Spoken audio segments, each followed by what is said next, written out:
உந்தன் தயவால் அழைக்கப்பட்டேன், மனம் திரும்பி அழுது விட்டேன்.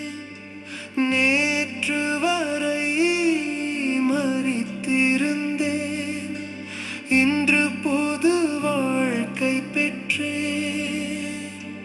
அன்புக்கரம் நீட்டி என்னை முத்தம் செய்தீர், எந்தன் தேவன் இயேசுவே என்று சொல்லி துதிப்பேன்.